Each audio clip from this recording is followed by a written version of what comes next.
Alright, so I decided to make a video as to the reasons behind why I caved and decided to put on a front license plate. I know there's going to be a lot of haters out there about this, but it had to be done, I'm sorry. Obviously, I live in a state where the front license plate is not required, but I felt this needed it. If you look at the original version of it, that is a lot of front black plastic, and I felt like it really needed to be broken up.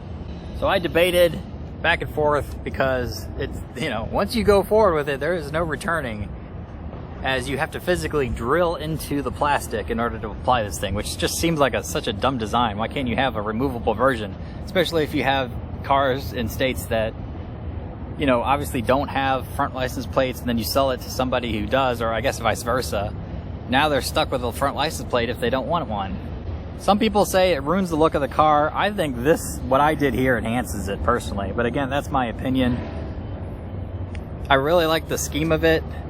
The plate itself, I mean, so that matches pretty well with the reflectors on the side, and it just pops a little bit of color into the front on an otherwise fairly muted car.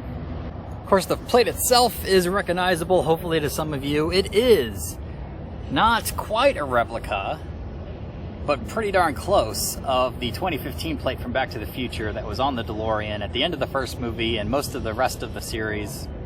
I had an exact replica on my old car, in fact, and when I bought one for this, because the old one was kind of beat up a little bit, it was actually like a metal plate with an orange sticker on the front. It looked fine. I mean, there was nothing wrong with it for doing it that way, but this one I accidentally got.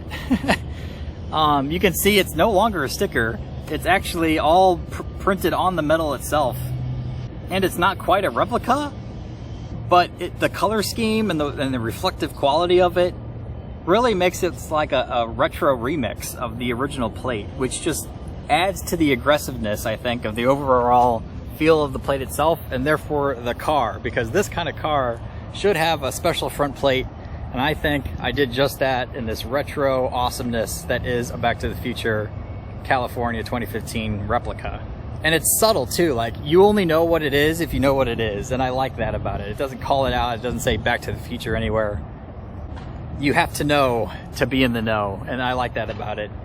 Back to the Future, of course, is my favorite movie, and has been forever, ever since I was a little kid, so gotta represent that on the car. I can't think of anything else better to put on the front there, and the way this came together and looks super nice and very sleek. It's super awesome. It just adds that personal touch to a otherwise pretty good looking car, apart from that. So I'm really happy with it. Like I said, I know there's going to be some haters out there because I went with the front license plate, but on this X-Line trim, there's just way too much flat black plastic there that I had to break it up. Of course, if you get the M Sport setup, it's a completely different front end, but I was not about to pay $4,000 for a different front end and steering wheel, which is pretty much all you got with that. So yeah, that is the story of the front license plate. I hope you enjoyed it. It is quite the tale, I'm sure.